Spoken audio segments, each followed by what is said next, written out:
YouTube kanalımdan herkese merhaba arkadaşlar. Bozuk bir mikserimiz var. Bunu tamir edeceğim.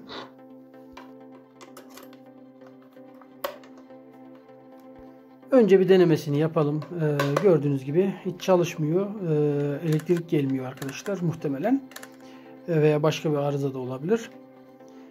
İçini açıp tamiri mümkün mü değil mi birlikte bakalım.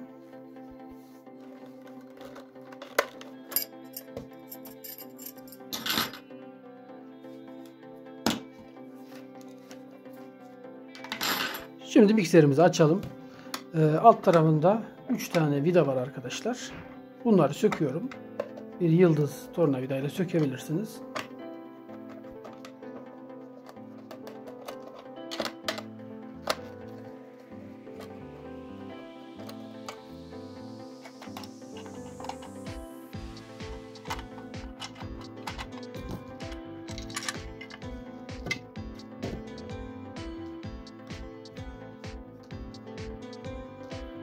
Evet, içini açtıktan sonra burada motoru tutan bir vida var.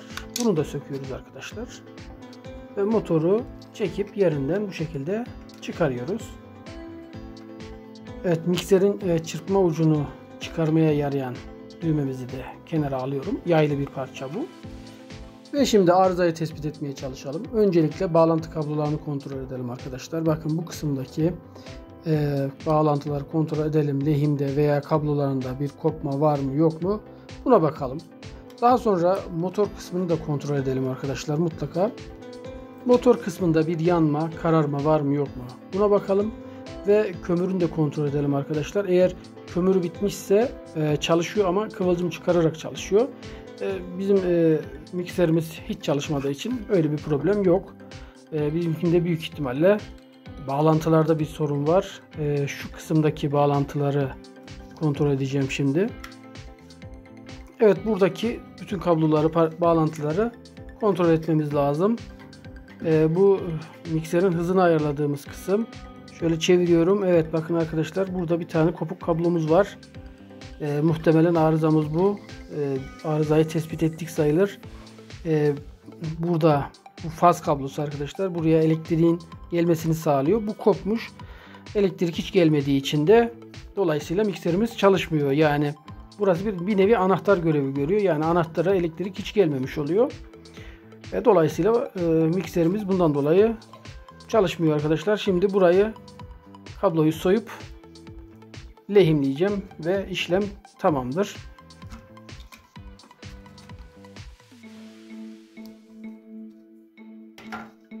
Herhangi bir yere temas etmemesi için azıcık soymamız yeterli.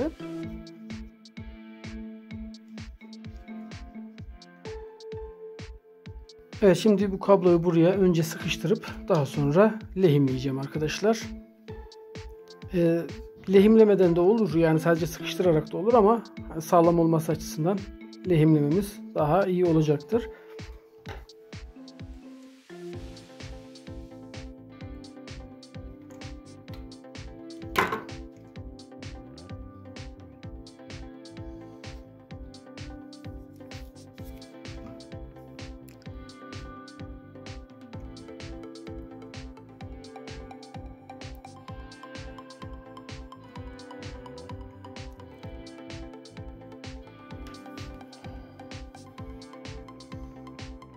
Evet, lehimi yaptık. İşlem tamam. Şimdi mikserimizi toplayıp çalışıp çalışmadığını kontrol edelim.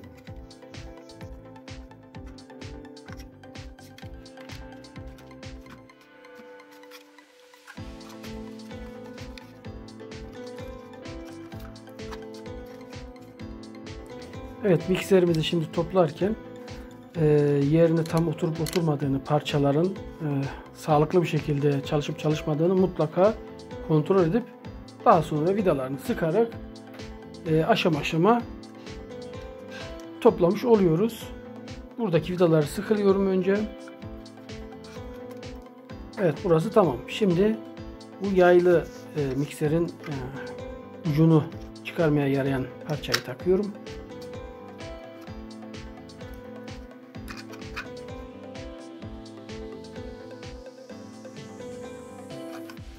Evet, bu dişlilerin olduğu kısmı, bu yaylı kısma tam denk gelecek şekilde oturtup burayı da vidalayacağız.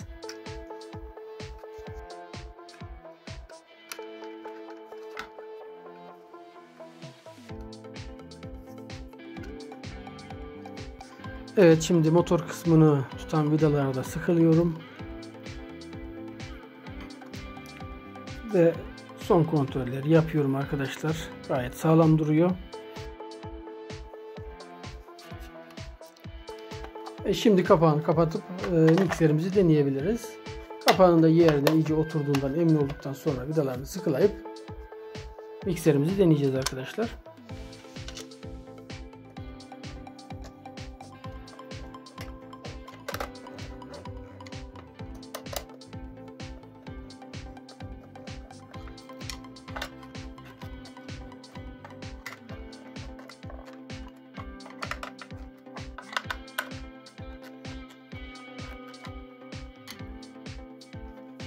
Evet, mikserimizi topladık. Uçlarını takıp şimdi denemesini yapıyorum. Evet, gayet güzel.